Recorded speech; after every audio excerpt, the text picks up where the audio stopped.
Great.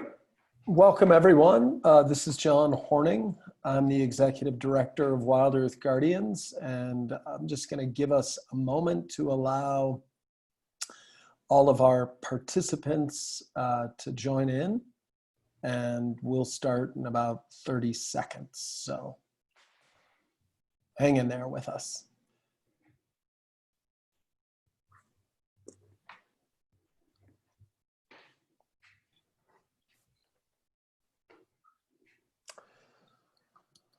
All right, we're just going to jump right in. Again, this is John Horning. I'm the Executive Director of WildEarth Guardians, reaching out to you today from Santa Fe, New Mexico.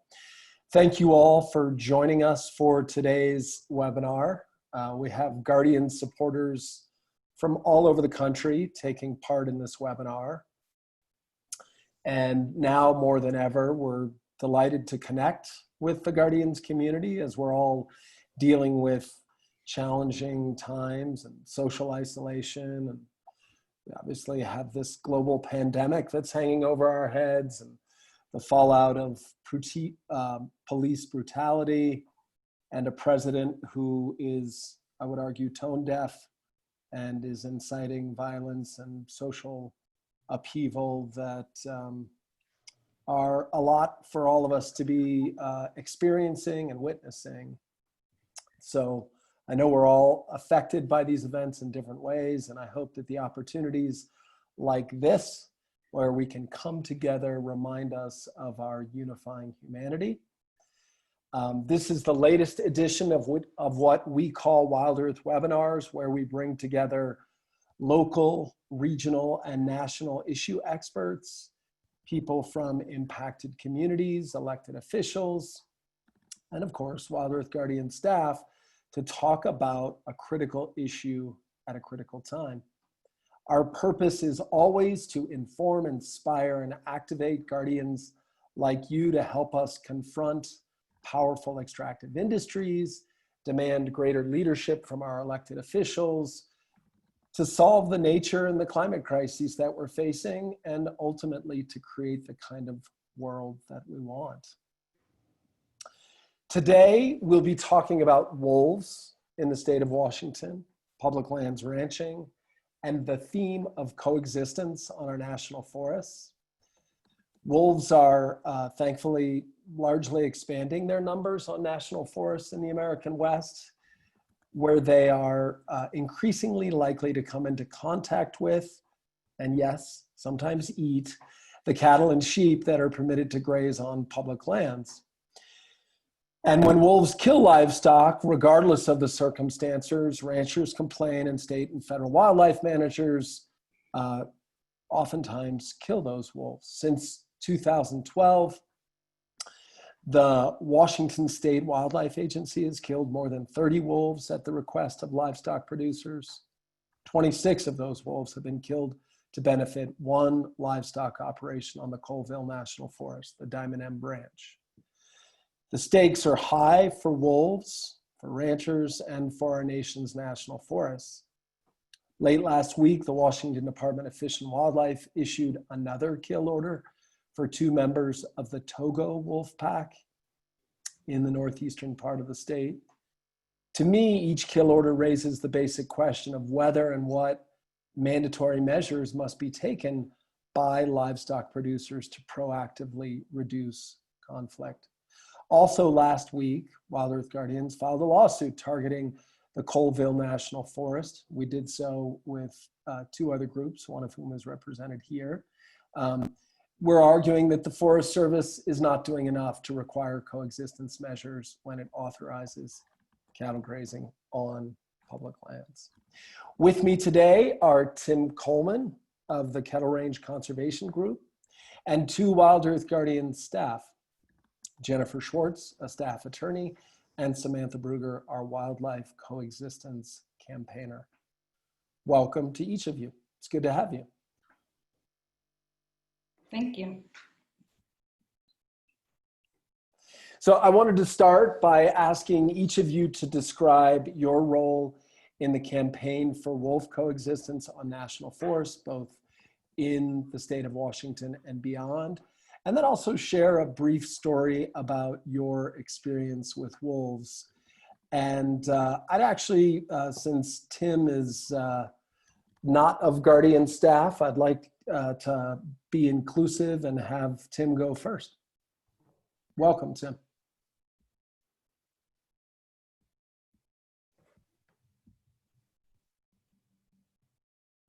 You ready, Tim? Can you hear us? Sounds like you might be muted.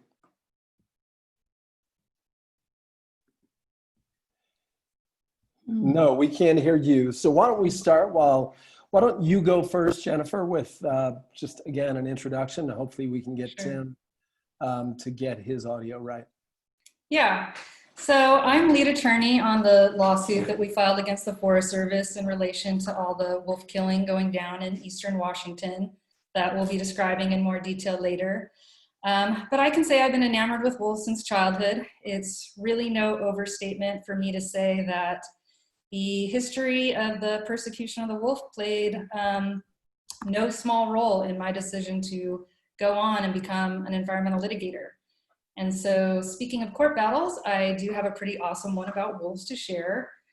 Back in 2008, I had only been a licensed attorney for a couple of years, and I moved out to rural Northeast Oregon to work as a staff attorney for a local conservation group out there, the Hells Canyon Preservation Council, based in La Grande, Oregon.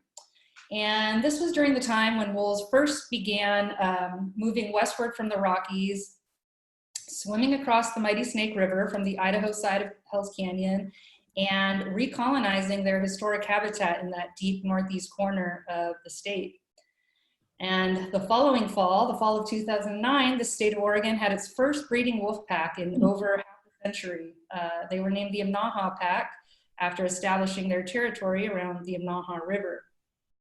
And many people may recognize the name of that pack because it was the Imnaha Pack's breeding pair that produced the now famous OR7, the wolf that came to be called Journey because he traveled thousands of miles from his birthplace in Northeast Oregon, made it west of the Cascades and down into California, the first wolf to set foot in the state of California in nearly 100 years.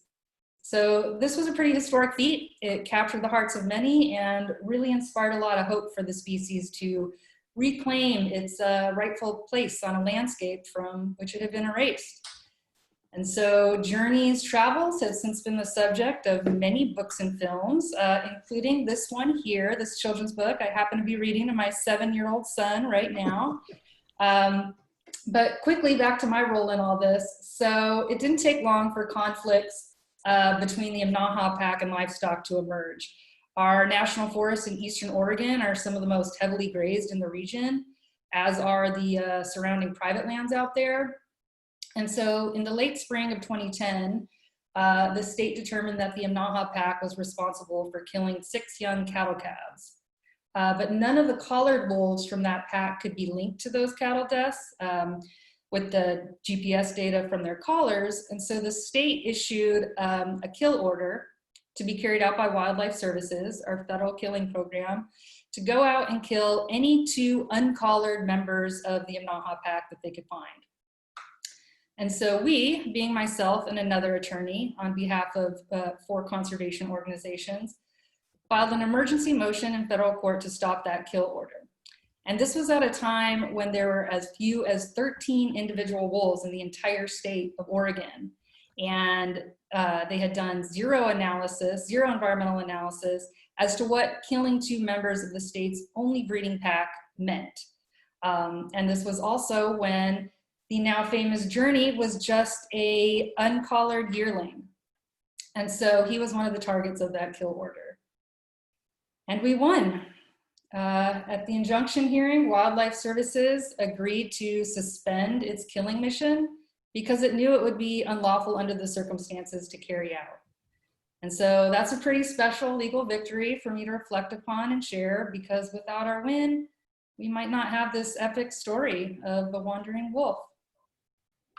That's a great story. Thanks for sharing. Samantha, how about you? An introduction both to wolves and the particular issue that we're talking about today. Sure. And I think Tim's on too. It looks like he joined with his phone, so we should be able to hear him Great. next. But I am Wildlife Coexistence campaigner for WildEarth Guardians. That means that I campaign for rules and policy that promote coexistence with our native carnivores across the 11 westernmost states. In Washington, in addition to this lawsuit, we've also filed a rulemaking petition requesting the Department of Fish and Wildlife to amend its rules to kill less wolves by following proper rules and protocols.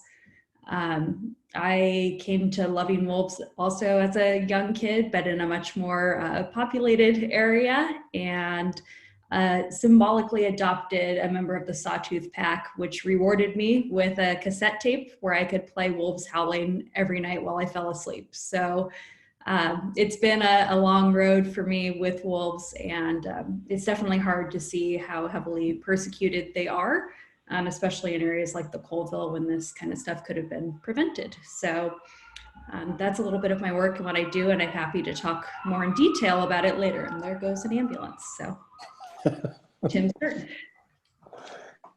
Good to have you, Samantha. Tim, sounds like you may be plugged in now. It's good to have you as well. Can you hear me okay, John? We can hear you just fine. Okay, great. It's an honor to be here. I appreciate being invited. I just give you some quick background. I understand you want me to talk about the Wolf Advisory Group, which I'm more than happy to do.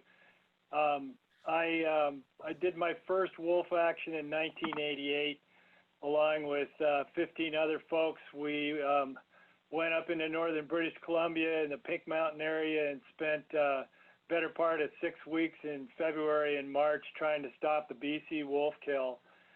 And, you know, I've always had this deep passion for wolves. The Yellowstone wolves, of course, were caught in the Pink Mountain area and relocated to Yellowstone. So I feel like I played a small role in that. But in any case, I always have felt very deeply about wild carnivores in particular, and you know, the injustice of it all. And I was honored to be selected from a large group of folks who wanted to be on the Wolf Advisory Group in 2015. That was pretty cool. There was a big clap of thunder right there here. Anyway, a bit about the Wolf Advisory Group. It's made up of 15 folks, 8 of which represent livestock interests. And, you know, it's a very interesting process. I enjoy being part of collaborative groups. They're always difficult, and in particular on this issue, an animal that's raised, you know, a cow or sheep that's raised for slaughter has more value than a wild animal that is basically essential to the recovery of riparian areas and, you know, restoration of beaver habitat and all the benefits of that. And in particular, because it's in my backyard. I live 25 miles from where these wolves have been slaughtered. And I spent better part of 4 summers, in particular 3. I spent almost the entire summer up in the Kettle Crest on Copper Butte, then that's in the Lambert allotment and the Wapaloosie and the Jason Copper Myers and Bracken and CC Mountain, and looking down Deadman Creek and thinking that the OPT wolves were there, the Profanity Peak wolves before them, and just to know that they were being killed, it was just heart-wrenching, you know? I mean, it's just, you work so hard for this for so long, and it just seems like such a travesty. So anyway, I'll stop my opinion and my feelings here, and I'll tell a little bit more about the Wolf Advisory Group. As I mentioned, it's 15 members. You know, we've come up with a set of agreements and protocols by which we work by and advise the departments, in particular the Wolf Livestock Interaction Protocol, which the first version came out in 2016. It was revised in 2017, and that changed from the 4 and 10 and 6 and 2 4 and 10 months, and 6 and 2 years could lead to lethal removal by the department. And that was changed in 2017 to be 3 and 30 days, one of which had to be a death of a livestock, and then or 4 and 10.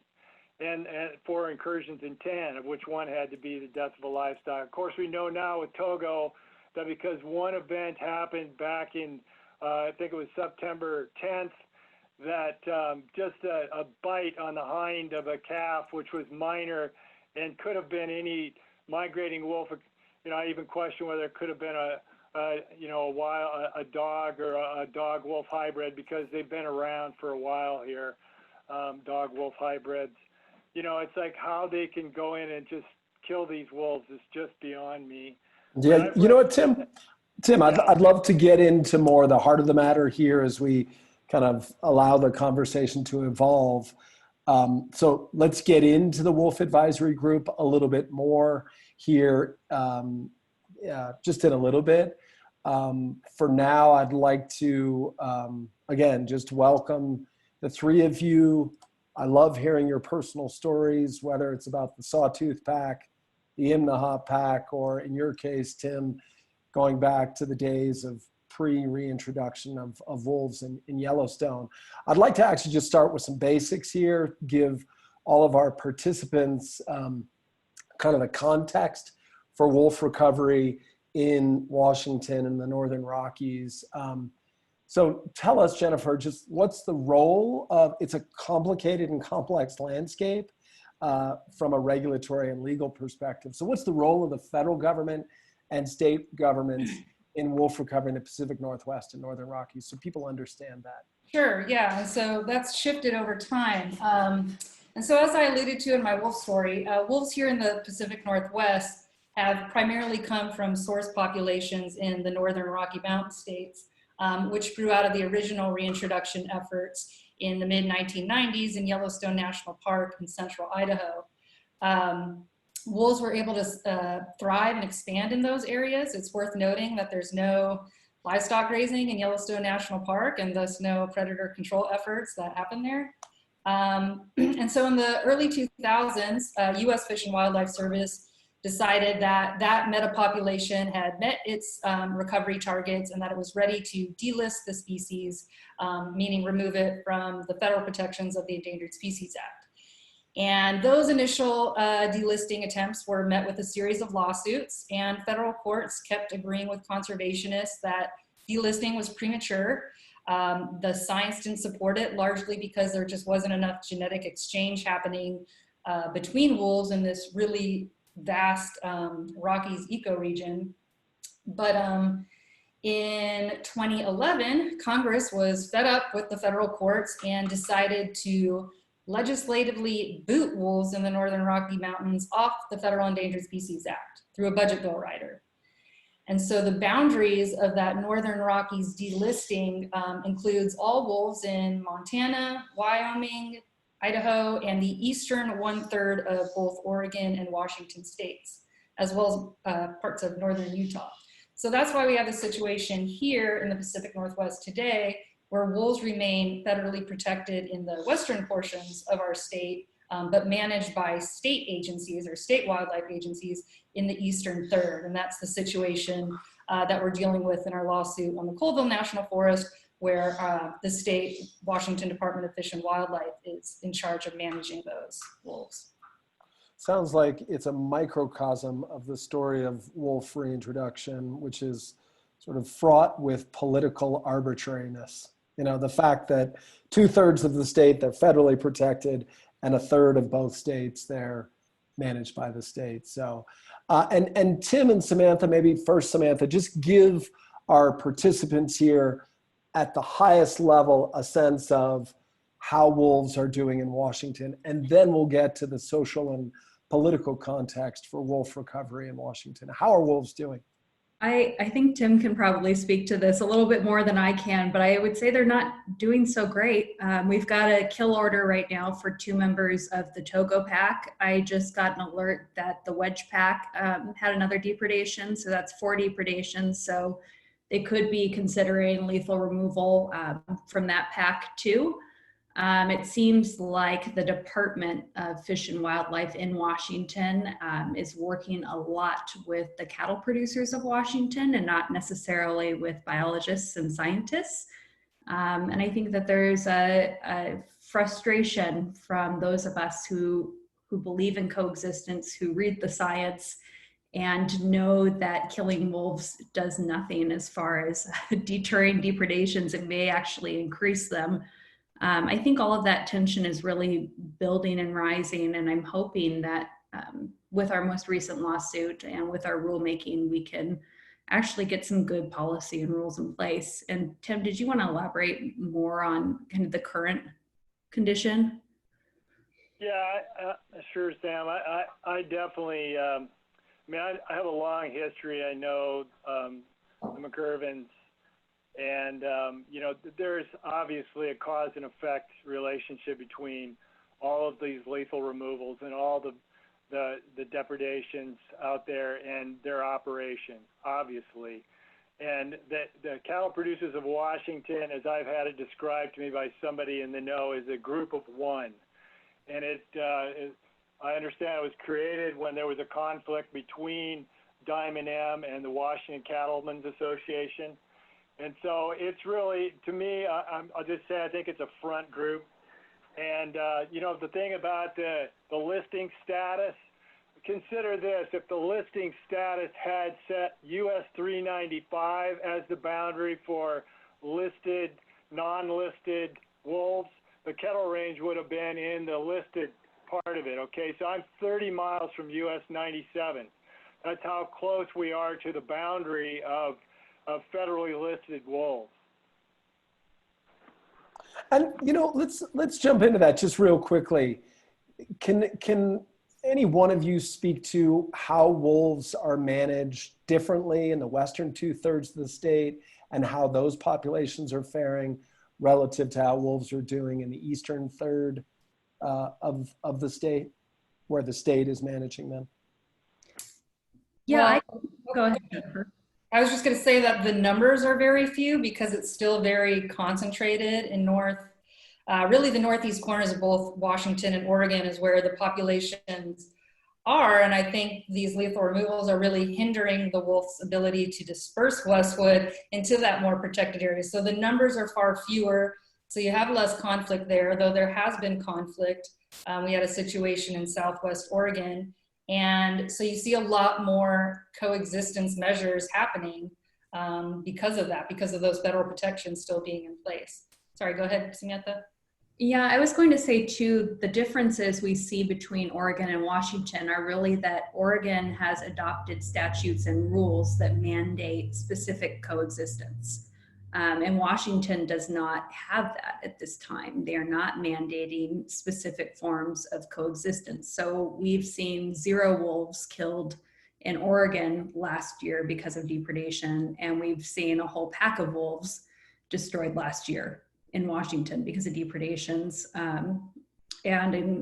It's just across the states. It's different in each state, but as far as the Pacific Northwest with those 2 states, that's a difference there. And then in California, being the final westernmost state that wolves are in, they're still state protected.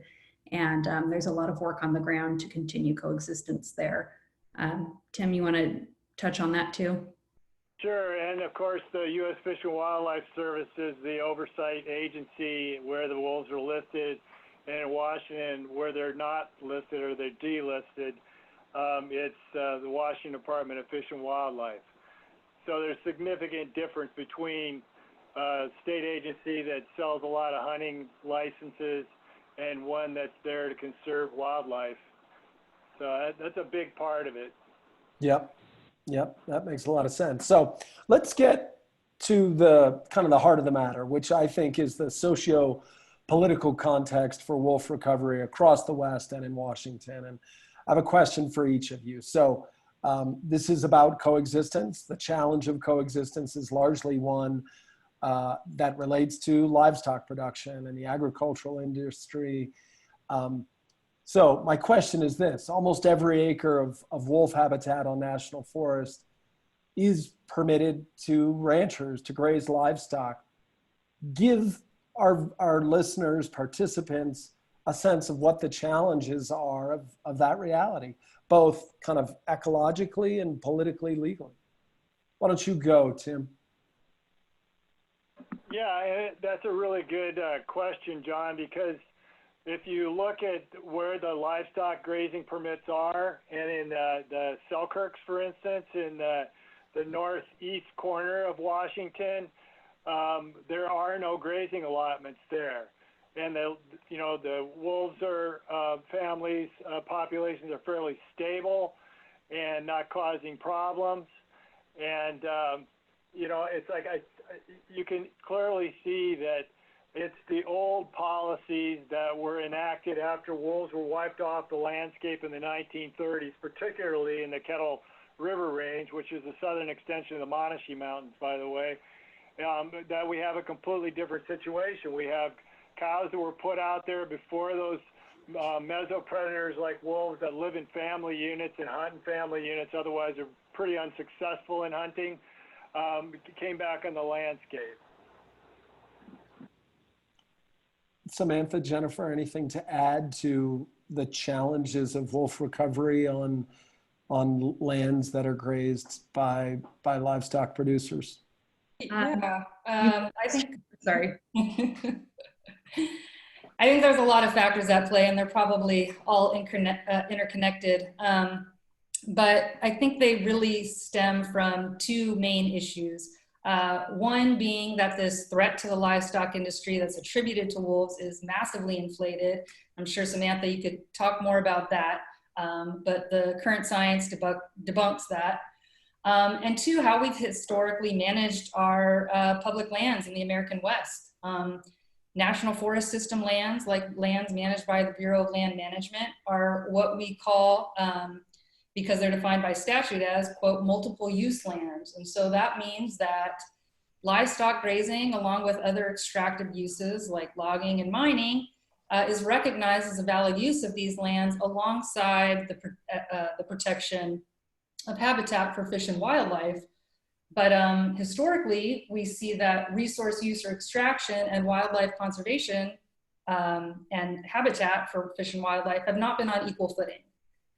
Our federal land managers often give livestock grazing priority over preserving ecosystems for native species. And as you point out, John, I think the sheer percentage of lands that are allocated to livestock grazing on national forests is really testimony to this fact. And so when you have conflicts between native carnivores and livestock emerge, historically it's been the wolf, the bear, the cougar that is forced to yield to the private interests of domestic stock producers. And that's usually by means of removing these native species from the national forest at the taxpayer's expense. And that's what we're trying to change here. This is a system that just doesn't make sense economically or ecologically.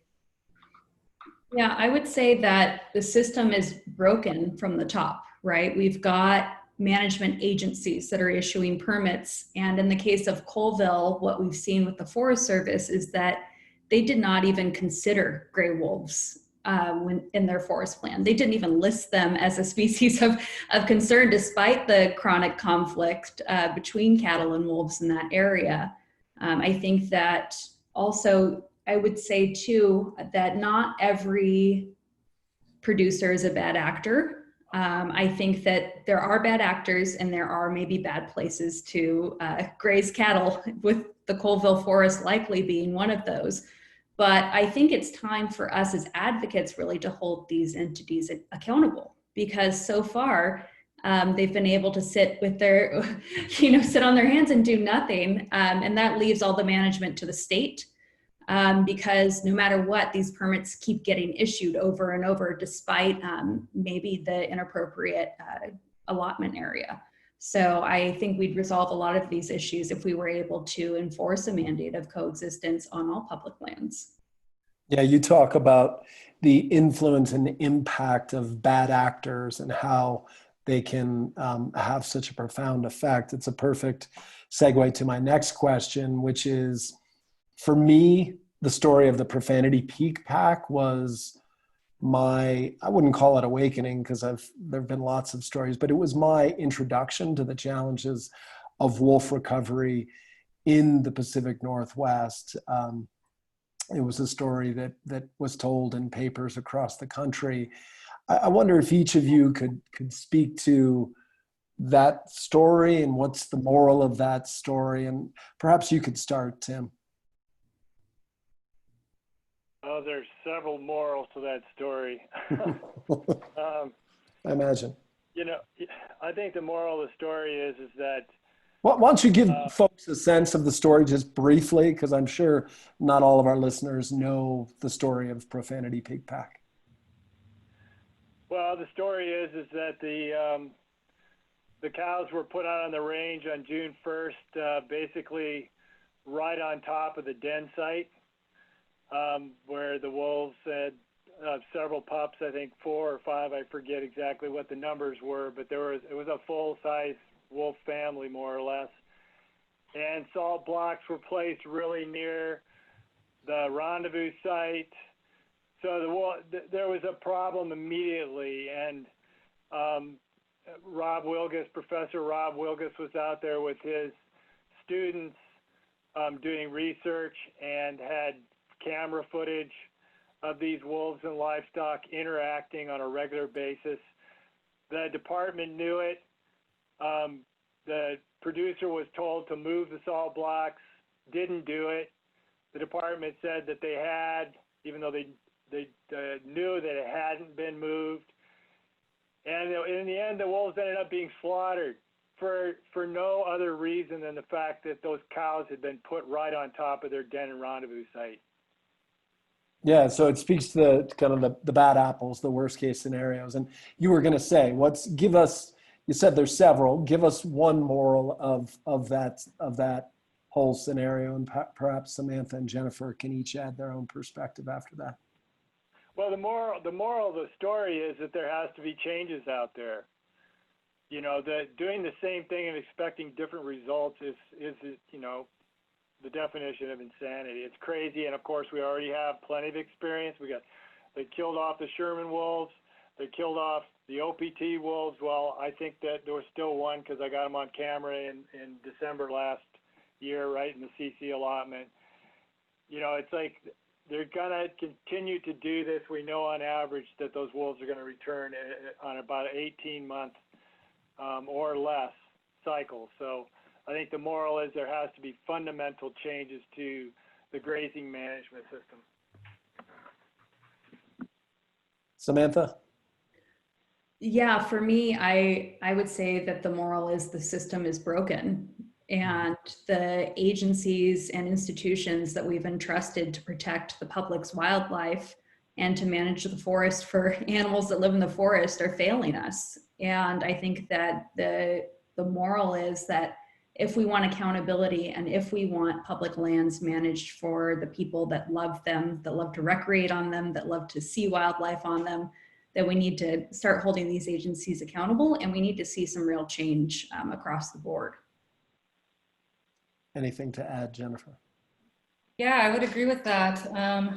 I think the big takeaway is lethal control doesn't work. It won't prevent future conflicts between wolves and livestock, nor does it foster increased social tolerance for wolf recovery. All existing science points to the contrary. And with the latter, in terms of we need to kill wolves to build this, sense of social tolerance. I mean, that's certainly debunked in the case of Diamond M, right? But any studies that have looked at this belief show that the opposite tends to be true, that it devalues the species. And then we see this rise in illegal poaching and things like that. So yeah, it just doesn't work. Yeah. So we're going to shift the conversation here in a moment to the Forest Service, the challenge of coexistence, solutions, things like that. But before we go there, Samantha, you mentioned the Togo pack and the kill order. I also mentioned it at the outset. Why, and I mean this genuinely, of course, I have my own thoughts on this, but why is the state wildlife agency killing wolves? Like, what's their cultural context for that? What's their more specific rationale for that? Why don't you go, Sam? Sounds like you got it. Yeah, I can start and Tim can carry it away. I think that what we've seen is within the Wolf Advisory Group, we have a wolf livestock conflict interaction protocol. And rather than using it as a way to push different coexistence measures, which are more effective, the department has started to use that protocol really just as to check boxes to kill wolves, to say, okay, we've done this, we've done this. They try 3 non-lethal measures, they check that box, and then they say, okay, now I can kill a wolf. And I think that to bad actors, they just like that as a, you know, they can check the box and then they get to where they want to go, and that's to have a wolf pack removed. So that would be my problem with it. Tim? Yeah, I think part of it is I believe there was a survey that was recently done of the department, and upwards of 50%, I believe it was 46% of respondents consider themselves to be traditionalist. And so they just see this as their role. And I completely agree that, you know, the department is, at times in particular, I'm trying to be careful here about what I say. I am on the Wolf Advisory Group, but I think that in this case with Togo, we got a really good example of the failing of the system. That, you know, it's like it's not enough for a wolf family to be 9 months without a single problem, and then one small bite, the calf immediately returns to their mother. It's just like, it's absolutely ridiculous to kill those wolves. There hasn't been any problem since May 29th. Yeah. So, I mean, I think it goes back to this traditionalist thing. It's like, this is their job, and social tolerance, as Jennifer was pointing out. Yeah. A lot of cultural bias within these state wildlife agencies to be hostile to carnivores is what I'm hearing you say. Well, I want to just remind all of our listeners that this webinar is happening at a critical time. We're now pressuring the U.S. Forest Service to get on the coexistence path. And I hope that if you haven't already, you will take action.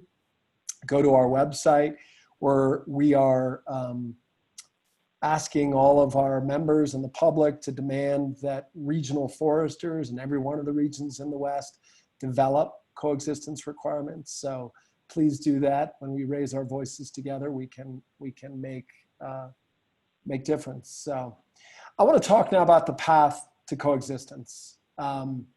And I'll just share at the outset, I have had a bias against the word coexistence, and it's because I think the word has been co-opted, and I think what we need to do, those of us who care deeply about the ethic of coexistence, is reclaim the word. And the reason I have that bias is because think about the modifier that people use so often. It's non-lethal coexistence. If it's coexistence, we shouldn't need to modify the word, but it speaks to the absurdity and the absurdness, I guess, of how coexistence efforts have been implemented in the past. And so I just want to offer that.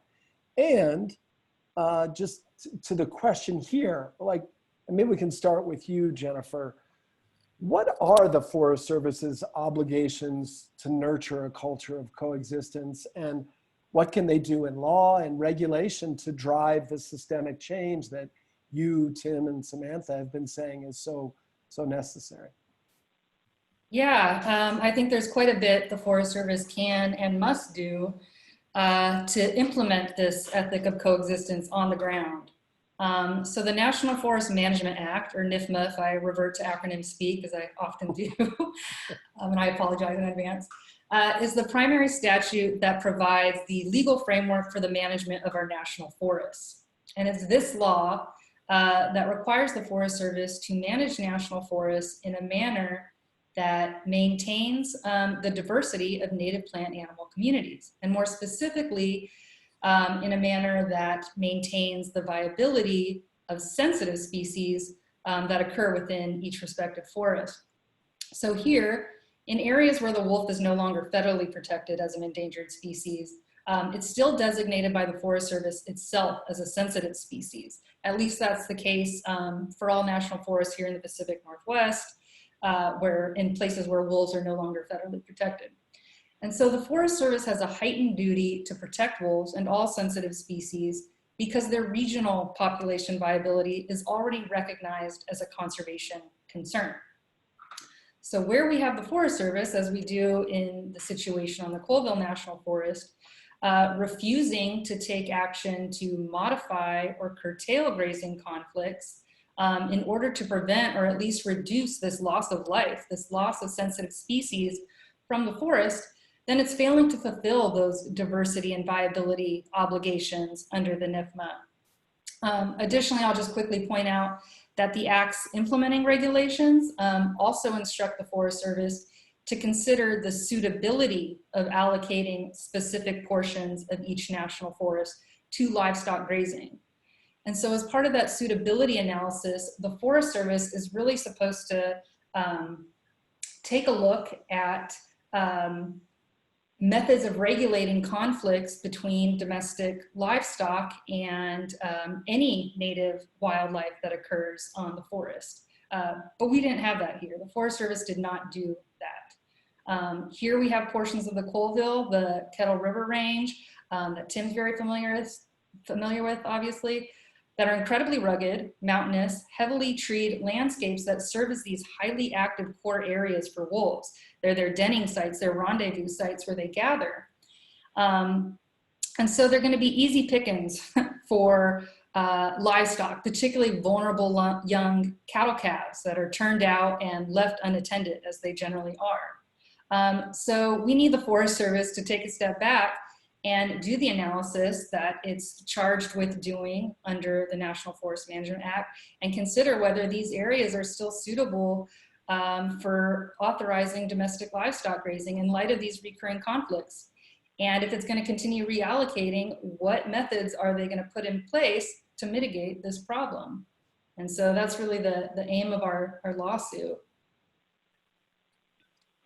Tim, what about you? What would you add about what the Forest Service needs to do to begin to nurture that culture of coexistence, perhaps from the bottom-up perspective?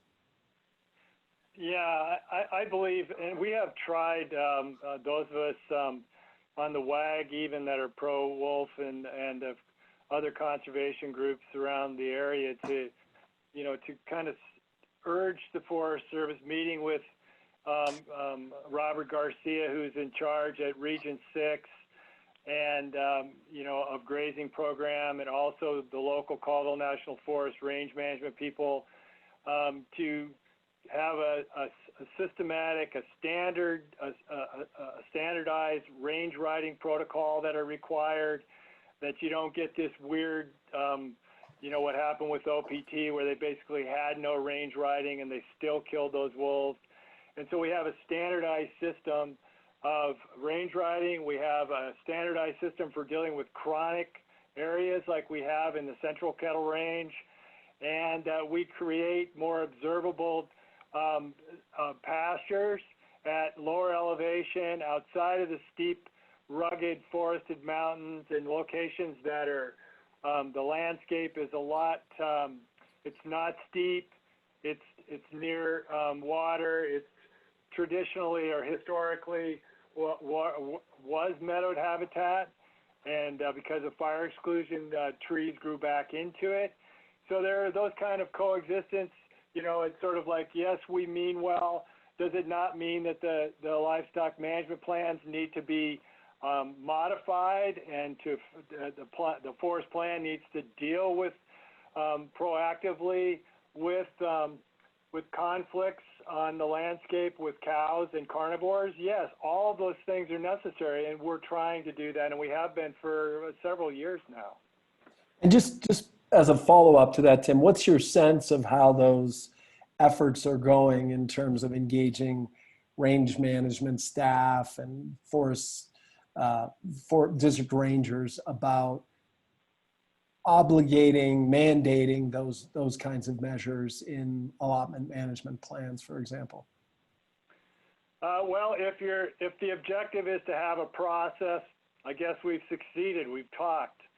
But in terms of what's really happening on the ground, not at all.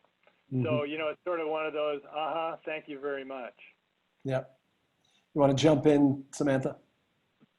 Yeah, I would say that the Forest Service is failing us, and that many of us who enjoy hiking, who enjoy recreating with our families, who enjoy rafting, who enjoy many different occasions to go into the forest, are even unaware that this is even happening, that the Forest Service is not even considering the wild animals in the forest when they make these plans. So I would say it starts there, and it needs to go down from there.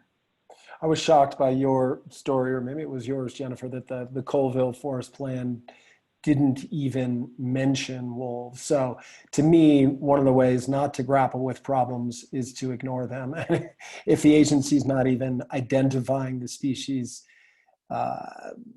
for existing, then you can't get the agency to grapple with the problem of coexisting. So it seems like it's got to start with some pretty basic stuff in terms of holding the agency accountable. I just have a question about specifics. And I was reading the lawsuit, Jennifer, that we filed last week, just a few nights ago, and I was struck by the very specific measures that either the Fish and Wildlife Service or others identify.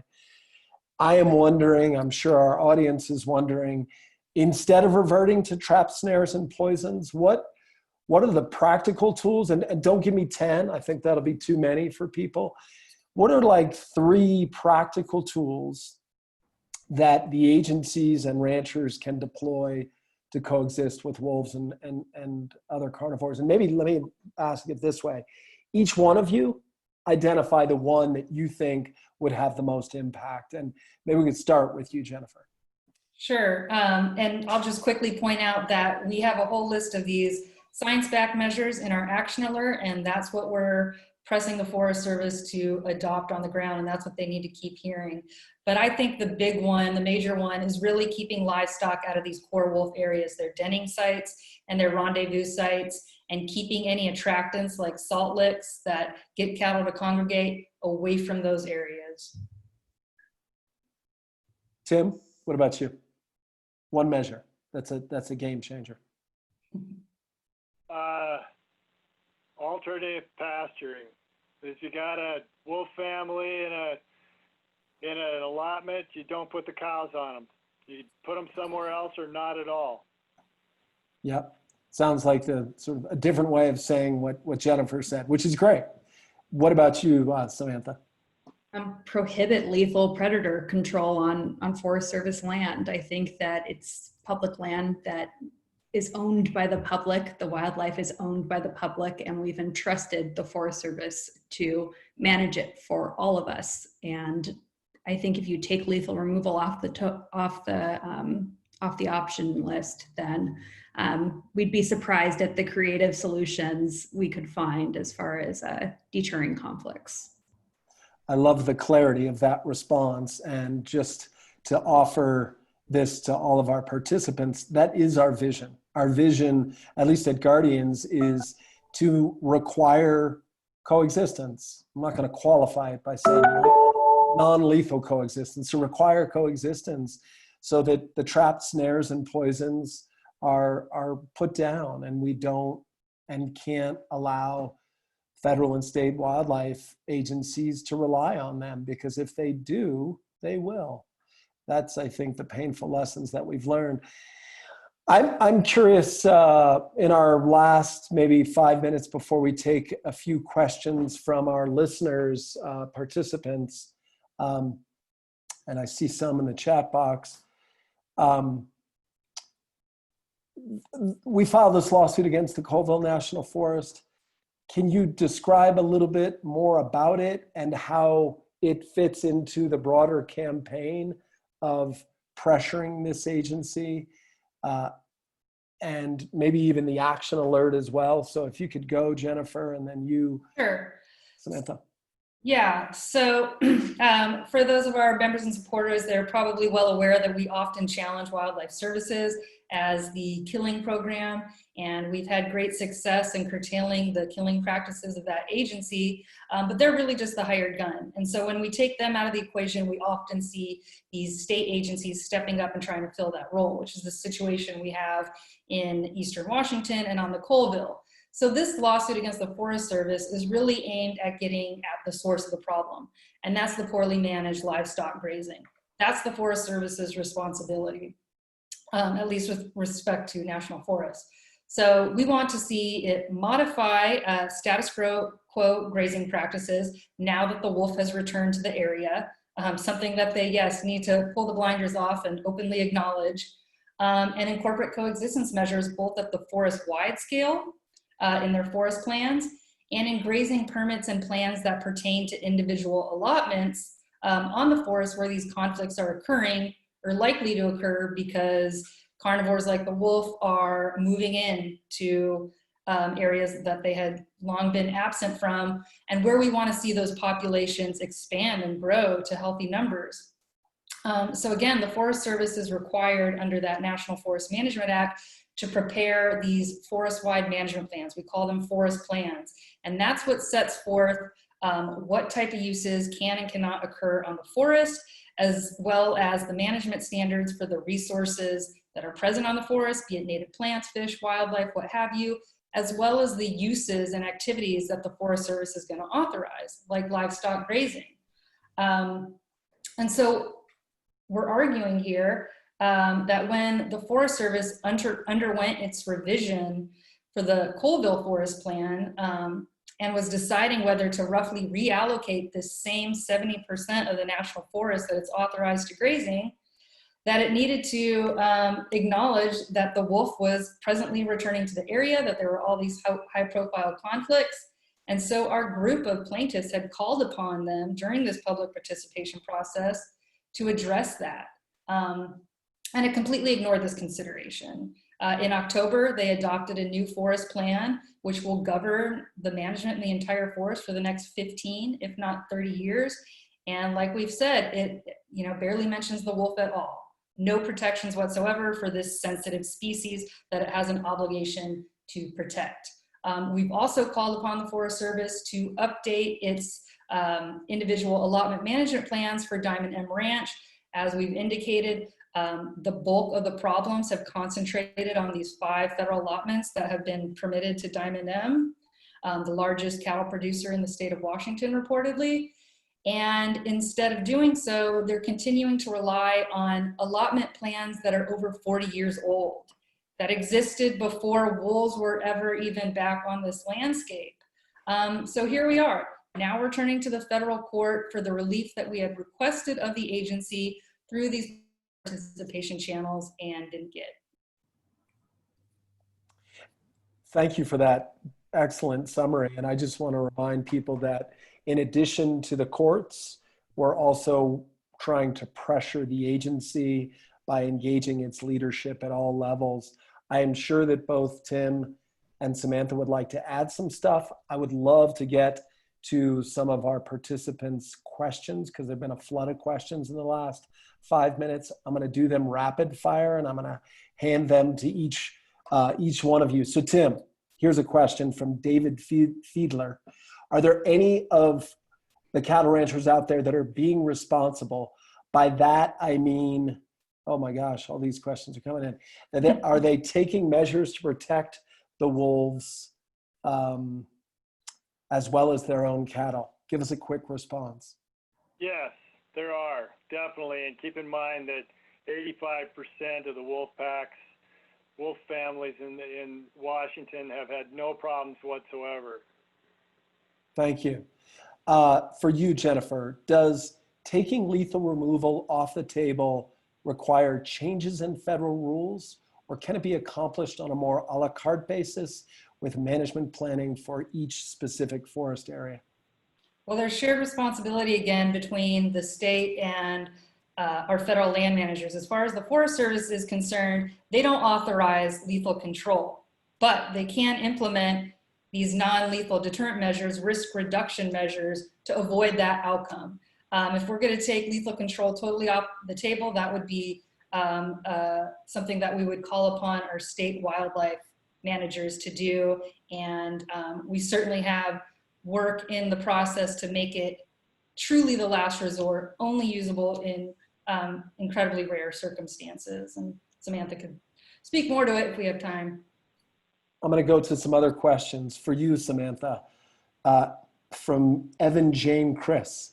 Can we contact Diamond M directly? I tried to find them, but have been unsuccessful. I wouldn't encourage you to do so, and they do change their number a lot. And I know that they've been receiving a lot of calls from advocates. So I think that that wouldn't be the most productive use of your time. I would suggest calling the regional forester instead. Great. The next question from Clinton Nagel. Just one or two more before I get to some closing comments. Is this Forest Service region, I'm imagining this is region 6 out of Seattle, more resistant to protect wildlife than perhaps others, or are they perhaps more closely tied to livestock grazing interests than others? You would think that litigation would be a clue that their management practices are not meeting the full needs of conservation, even those included under the Multiple Use Act. Jennifer. So we do have a lot more livestock grazing on this particular forest than our west side forest. 70%, roughly 70% of the Colville is allocated to grazing. That's not the case in other forests. And so, yeah, you're going to see more conflicts. This is also where the wolf population is concentrating from its, westward dispersal from the Rockies. So we have these two things happening on the ground. And yes, livestock grazing interests are deeply entrenched within the agency. Diamond M in particular, they've been authorized grazing permits for roughly 3/4 of a century, and institutional change is very slow. And it does often boil down to who the local forest supervisors are and district rangers making these decisions on how much grazing to allocate, where to allocate it, and so forth. I'm going to give you, Tim, the final question again before a final word from me. From Chris Nocolosi, and thank you all for the questions. We'll get to all of them, even if we can't get to them here. Chris asks, shouldn't ranchers have to take some risk if their cattle is grazing on public land? If their cattle is attacked by predators on public land, that is not the fault of the predator. How about ranchers needing predator insurance if they are grazing on public lands? Your thoughts, Tim? Yeah, I like that a lot, and thank you for giving me this, because I really think that, like the Colville Reservation, tribal reservation, they don't go out and kill wolves for ranchers. You operate your cattle operation at your own risk. And it's like you buy insurance, you have to buy insurance to drive a car, you buy insurance for lots of other things. Why not cattle insurance? And, that it's not wild animals, it's not the fault of a wild animal doing what wild animals do and what nature does naturally. And so, it's really, the responsibility of the producer to take care of their cows, and if there's no incentive to do so, you end up with 26 dead wolves in the Kettle River Range. Thank you for that response, Tim, and thank you for those questions. I see more have come in while we were answering those. Love people sharing of those questions. In the final minute, just want to offer some closing thoughts, and it relates back to the Profanity Peak wolf pack, whose story outraged so many Americans. Just the other day, I decided to look up the definition of profane, and it means not showing proper reverence for the holy or the sacred. I would argue that when coexistence is available to us with a little effort, and instead those in power choose to kill, that's not proper reverence for the sacred. Here's a question that keeps coming back to me during today's discussion. Will profane, obscene acts of violence lead to greater compassion and a yearning for coexistence? Or will they lead to indifference to the plight of the vulnerable? It's a question that's as ripe for the future of wolves as it is for our entire nation. And it's a question that we have to answer by invoking greater compassion. So thank you, Tim. Nice to meet you. Thank you, Jennifer. Thank you, Samantha, not only for your inspired discourse, but for all of your relentless effort that you put forth to make the world a better place for wolves and native carnivores on our national forests and beyond. And thank you all those Guardians listeners out there. Ask you to continue to raise your voice on behalf of coexistence for wolves and carnivores on our national forests. Thanks for joining us. Thank you. Bye-bye. Yep.